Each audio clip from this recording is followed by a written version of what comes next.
जैसे कि last class में हमने पढ़ा था जीन पियाजे का विकासात्मक संज्ञानात्मक विकास का सिद्धांत, उसी से रिलेटेड लर्निंग थ्योरी है वाइगोत्स्की का सामाजिक सांस्कृतिक सिद्धांत। ठीक है, ये किसने दिया था? वाइगोत्स्की जो एक साइकोलॉजिस्ट हैं के, उन्होंने सामाजिक सांस्कृतिक सिद्धांत दिया था, जो कहाँ के रहने वाले थे? ये रूस के। ये रूस के मनोवैज्ञानिक थे जिन्होंने समाज और संस्कृति इस पे एक अधिगम सिद्धांत दिया था, लर्निंग थ्योरी दी थी, जिनका नाम उन्होंने रखा था सोशल कल्चरल थ्योरी। ये सिद्धांत ये बताता है कि जैसे जैसे आप देखे होंगे कि जीन पियाजे जो है उसमें बच्चा जैसे जैसे बढ़ते जाता है उनका विकास होता जाता है और उसके साथ साथ उसमें अधिगम आता जाता है, ये बोला गया था जीन पियाजे। लेकिन उसमें ये सिद्धांत क्या बोलता है कि जब बच्चा अपने समाज और संस्कृति से अंतरक्रिया करके सीखता है। अंतरक्रिया करना मतलब एक दूसरे से आपस में कम्युनिकेट करना, आपस में संप्रेषण होता है, वो कहलाता है अंतरक्रिया। तो वो किससे सीखता है बच्चा? समाज से, क्योंकि वो फैमिली के साथ समाज में क्या क्या रहते हैं, एक तो फैमिली है, फैमिली के साथ साथ आसपास के पड़ोस है, पड़ोसी रहते हैं, वो सबसे वो क्या करके कनेक्ट करके या फिर बातचीत करके वो सीखता है। इसमें ये बताया गया साथ में, जैसे कि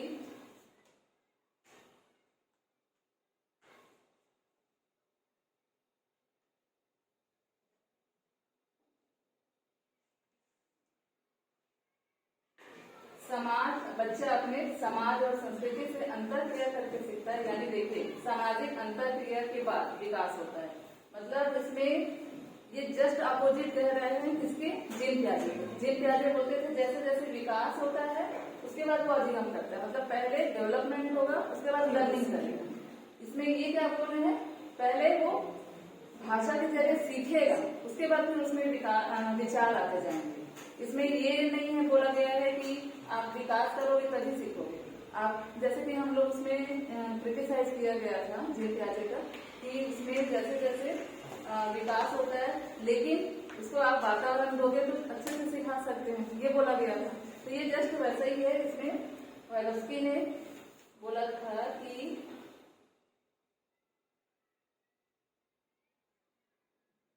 इसके दो महत्वपूर्ण कॉन्सेप्ट बताए थे। ठीक है, वाइगोत्स्की के दो महत्वपूर्ण कॉन्सेप्ट क्या क्या थे? ZPD, जिसका फुल फॉर्म होता है zone proximal development, zone of proximal development, जिसको हिंदी में बोलते हैं समीपस्थ निकट विकास का सिद्धांत या क्षेत्र।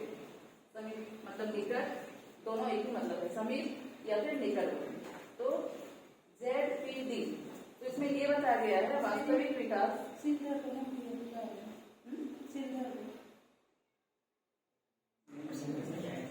नहीं है।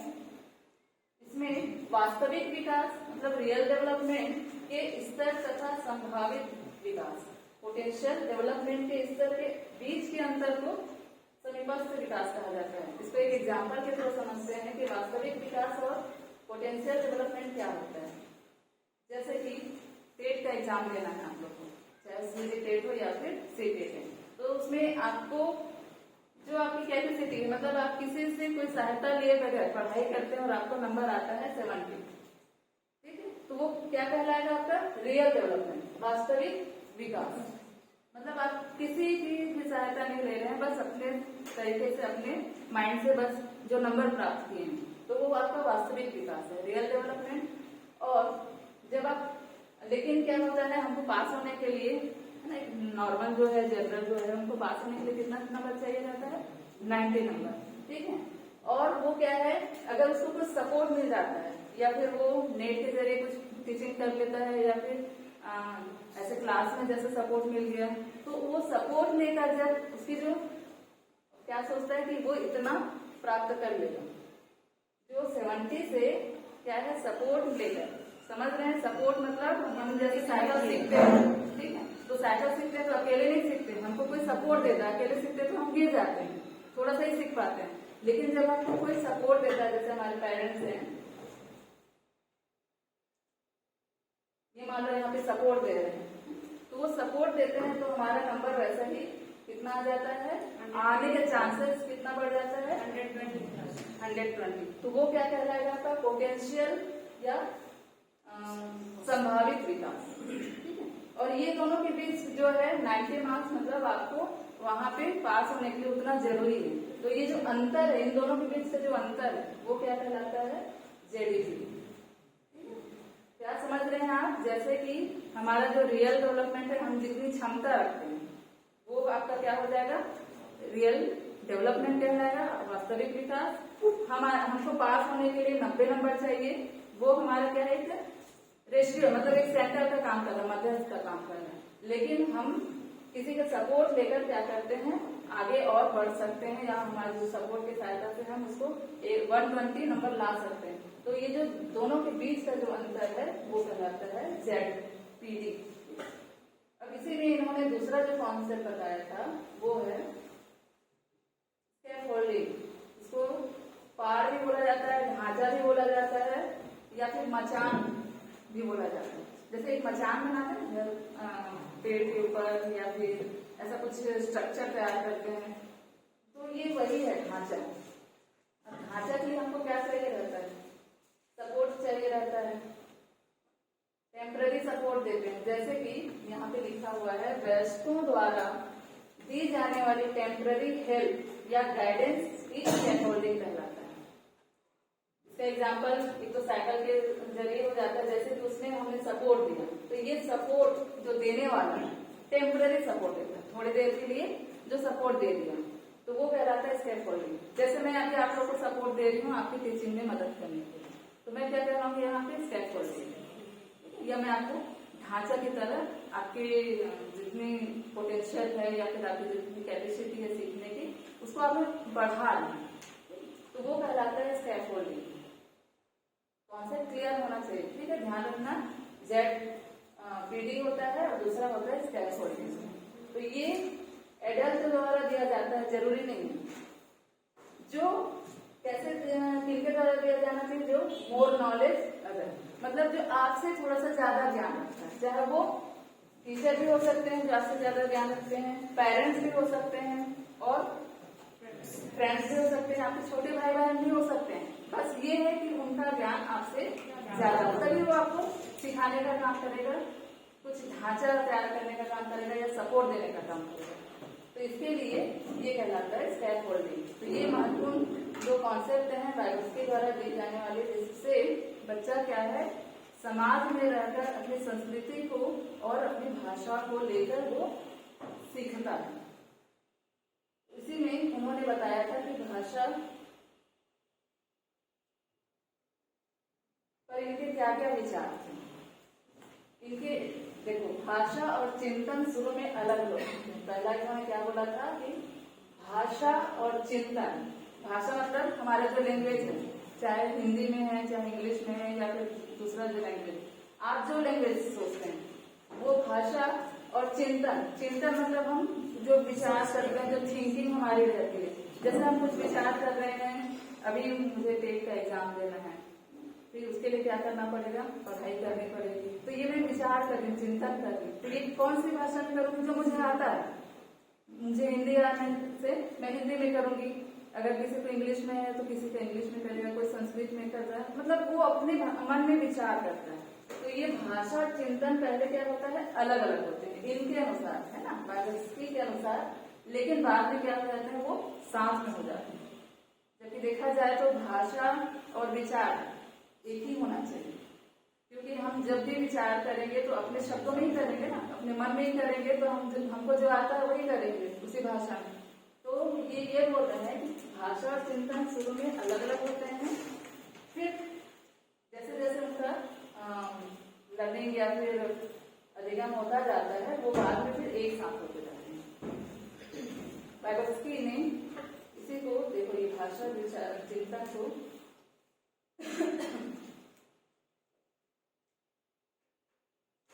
वाइगोत्स्की ने कहा था, पहले भाषा आती है, बाद में विचार आता है। जस्ट इसके अपोजिट जीन पियाजे क्या बोले थे, पहले विचार आता है, उसके बाद वो सीखता है। ये जस्ट उसके अपोजिट है, मतलब बोल सकते हैं जो जीन पियाजे हैं वो वाइगोत्स्की को पूरा नकार दे कि पहले विकास करेगा फिर वो सीखेगा। जबकि ये बोल रहे हैं नहीं, वो समाज और अपनी संस्कृति के जरिए, भाषा के जरिए वो पहले सीख सकता है। दोनों में बहुत अंतर है। तो उन्होंने ये कहा था कि वाइगोत्स्की पहले भाषा आती है, बाद में विचार। भाषा क्या हो सकते हैं, जैसे कॉग्निटिव डेवलपमेंट, इन्होंने ये बोला था कि इम्पोर्टेंट, बहुत जरूरी है भाषा में जो हमारे मस्तिष्क है, जो ज्ञान हम जो ग्रहण करते हैं। संज्ञान मतलब मैं बताई थी आप लोग को जानना। तो किसी विषय के बारे में जानते हैं, किसी भाषा के बारे में जानते हैं, जो बहुत जरूरी है हमको और आगे बढ़ाने के लिए, हमारी फैसिलिटी या फिर हमको सरल से सरल अधिगम कराने के लिए, लर्निंग कराने के लिए। तो ये उसके लिए हमें गाइड लेना ही पड़ता है, चाहे वो समाज के जरिए हो, चाहे हम किसी भी के थ्रू एक सपोर्ट लेते हैं, चाहे वो फैमिली के जरिए हो, है ना, या आप फैमिली नहीं है तो आप किसी आस पड़ोस के जरिए कहीं ना कहीं माध्यम से आप क्या है एक सपोर्ट लेंगे, एक गाइड लेंगे, तभी आपका जो है कॉग्निटिव डेवलपमेंट होगा। तो इसी को, ये तो हो गया भाषा के विचार पे। उस पे उन्होंने एक और बताया था पॉइंट कि भाषा जो हम कभी कभी क्या करते हैं, निजी भाषण के रूप में भी सोचते हैं, जिसको बोलते हैं प्राइवेट स्पीच। एग्जाम में पूछा जा सकता है, जाता है अधिकतर कि प्राइवेट स्पीच, जैसे कि ये एक है लड़की, ये अपना अलमारी जमाते जमाते वो अपने आप से बात कर रही कि मैं अभी फटाक से अलमारी जमा लेती हूँ, फिर बाद में मुझे और काम आ जाएगा तो मैं नहीं जमा पाऊंगी, ऐसा वो बात कर रही। या फिर आप लोग अपने आप से बात करते हैं कि ये काम कंप्लीट कर लेते हैं, उसके बाद फिर पढ़ाई करें। तो ये जो अपने आप से बात करना, वो क्या कहलाता है, प्राइवेट स्पीच, निजी भाषण, या फिर उसको आंतरिक भाषा कहते हैं, जिसमें बच्चा अपने ही कार्यों को दिशा निर्देश देता है। मतलब वो सीख रहा है। आप देखे होंगे बच्चे लोग छोटे रहेंगे तो वो क्या अकेले बात करते रहते हैं, ऐसा लगता है कि वो कोई और साथ में बैठा है और उससे वो बात कर रहा है, लेकिन नहीं, वो अपने आप से बात करते रहता है। अपने कामों को वो इंस्ट्रक्शन देते रहता है, एक अनुदेशन देता रहता है, निर्देश देता रहता है। तो वो कहलाता है निजी भाषण या आंतरिक भाषण, इंग्लिश में प्राइवेट स्पीच। तो इसमें ज्यादा कुछ है नहीं, जैसे कॉग्निटिव डेवलपमेंट में आपके बहुत सारे पॉइंट है, लेकिन वहां पे ये उन्होंने बस भाषा पे यही बोला है कि इसके लिए समाज, संस्कृति और भाषा, ये तीनों होना जरूरी है। मैं सिखा रही हूँ तो मैं भी समाज का एक हिस्सा हूँ, है ना। मैं बता रही हूँ तो अपनी संस्कृति से रिलेटेड ही आपको बताऊंगी, जो जैसा जिस संस्कृति में रहेगा उस संस्कृति से ही रिलेटेड वो बताएगा, जिसके लिए भाषा का होना बहुत जरूरी है।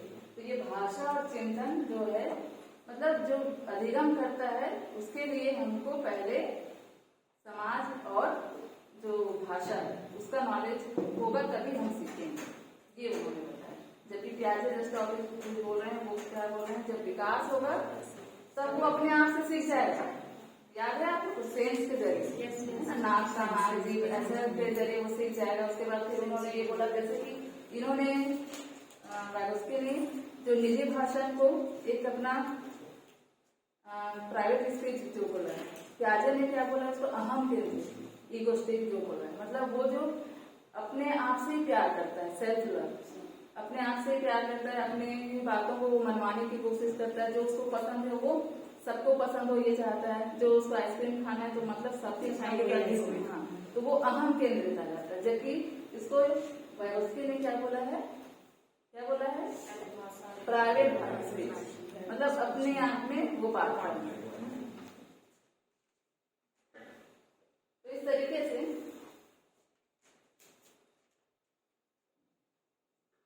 उन्होंने सीखने के लिए देखो टूल्स दिए हैं, वाइगोत्स्की के लर्निंग टूल्स हैं, कल्चरल टूल्स, जिसमें जरूरत होती है मैप, हम अपने आप में चिंतन करके, इमेजिन करके हम अपना एक मैप तैयार कर लेते हैं। आप लोग देखे होंगे कहीं जाना है, कुछ काम करना है, तो हमारे दिमाग में भी इमेजिनेशन चलता रहता है कि हम ऐसा काम करेंगे, वैसा करेंगे, तो उसके लिए मैप होना जरूरी है। अब उस मैप को तैयार करने हैं, दिमाग नहीं चल रहा है ना, उसको हम किस तरीके से सोचेंगे तो वो हमारी लैंग्वेज में नहीं होगा। तो ये हमारे टूल्स है। टूल्स मतलब उपकरण जो सीखने के लिए, जैसे गाड़ी चल को खराब है, अगर उसको बनाना है तो हमको बहुत सारे उसके टूल्स चाहिए रहते हैं, पेचकस, पेंचिस या जैसे भी। तो वैसे ही हमको सीखने के लिए बहुत सारे टूल्स चाहिए रहते हैं। तो वो सीखने का जो काम है वो इन टूल्स की से हम पूरा कर सकते हैं। तो मैप, लैंग्वेज और कैलकुलेटर और ऐसे बहुत सारे आपके महत्व पर ये ध्यान दिया गया है। कैलकुलेटर इसलिए बोला गया है क्योंकि जैसे कि होता है ना कि हम जोड़ घटाव चलता रहता है, तो वो कैलकुलेटर तो होता है, लेकिन हमारे दिमाग में भी चलता है कि ये सही होगा कि नहीं होगा, या तो उधर जाएंगे तो उतनी दूरी पे, इधर जाएंगे तो हम शॉर्टकट से जा सकते हैं, इसकी दूरी कम होगी, तो ये कैलकुलेटर का काम कर रहा है। तो ये भी एक टूल्स है। तो हमको सीखने के लिए कब क्या जरूरी है वो सब चीज यहाँ पे बताया गया है। बस जीन पियाजे और वाइगोत्स्की ने एक चीज को साथ में रखा है, क्या? समझ का निर्माण। तो समझ का निर्माण में उन्होंने पैसिव प्रोसेस ना होकर एक्टिव प्रोसेस बोला कि हम जब सीखते हैं तो कहीं ना कहीं हम एक्टिव हो ही जाते हैं। तो पैसिव नहीं रहेंगे हम, निष्क्रिय नहीं रहेंगे, हम क्या हो जाएंगे? सक्रिय हो जाएंगे। तो इसीलिए ये बस इनका पॉइंट है, वो मैच करता है। उन्होंने पैसिव प्रोसेस ना बोलकर एक्टिव प्रोसेस कहा है किसी चीज को सीखने के लिए। इसी तरह जब कोई सीखते हैं, कुछ विषय को सीखते हैं, तो जीन पियाजे ने स्वतंत्र प्रयास बताया है। दुनिया के जीन पियाजे बच्चों के स्वतंत्र प्रयासों द्वारा दुनिया के अनुभव पर जोर देते हैं, जबकि वाइगोत्स्की क्या बोल रहे हैं? कॉग्निटिव डेवलपमेंट को सामाजिक मध्यस्थ प्रक्रिया के रूप में देखते हैं। एक कोलैबोरेट जिसको बोलते हैं मध्यस्थ प्रक्रिया, कि हम जब समाज में और अपने आप से जब मिलते हैं तो एक पुल का काम करता है ना।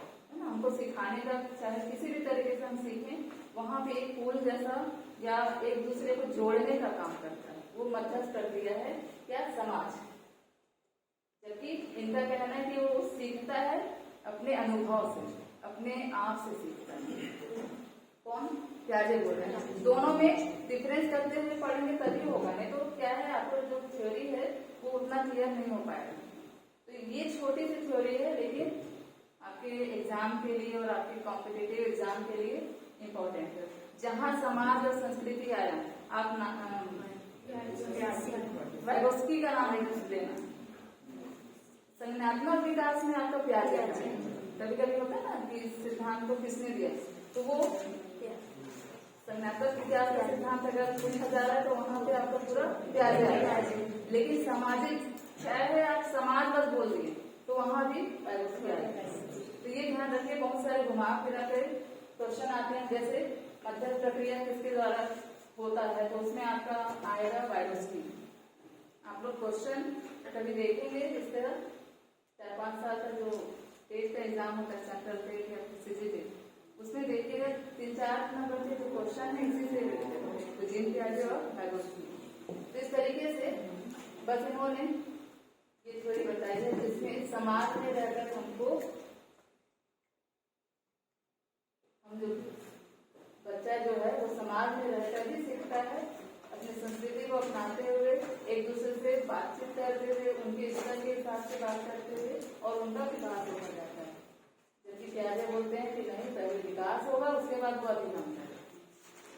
अधिकतर होते हैं ऐसे, एक दूसरा जो कुछ सिद्धांत बनाते हैं उसमें मतभेद चलता रहता है, आलोचना होते रहते हैं। वो उसके सिद्धांत को क्रिटिसाइज करेगा, वो उसके सिद्धांत को क्रिटिसाइज करेगा, ऐसा काम चलते रहता है। और इससे इम्प्रूवमेंट भी आता है और गलतियां भी पता चलती कि उन्होंने क्या बताया था और क्या गलतियां उनमें हुई है। तो ZPD समझ में आ गया? ZPD मतलब होता है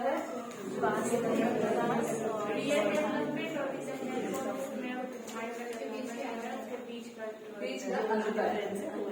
जो हम किसी की मदद लिए बगैर जो हम काम करते हैं और किसी की मदद से जो हम काम करते हैं, मूल बीच के जो अंतर होता है वो होता है जोन ऑफ प्रॉक्सिमिटी डेवलपमेंट। और इसी का एक दूसरा कॉन्सेप्ट है स्कैफोल्डिंग, जिसको मचान, ढांचा या फिर पार बोला जाता है। जो मतलब जो सपोर्ट करता है वो स्कैफोल्डिंग कहता है।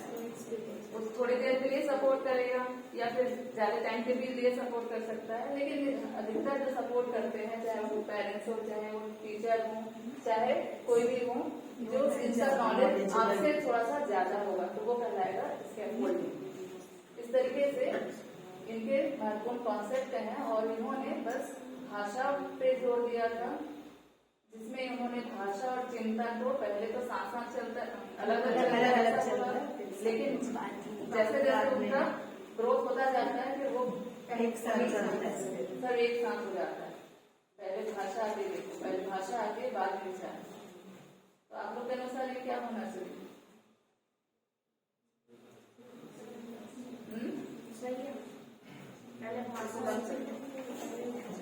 पहले भाषा कि पहले विचार पहले भाषा कि पहले विकास?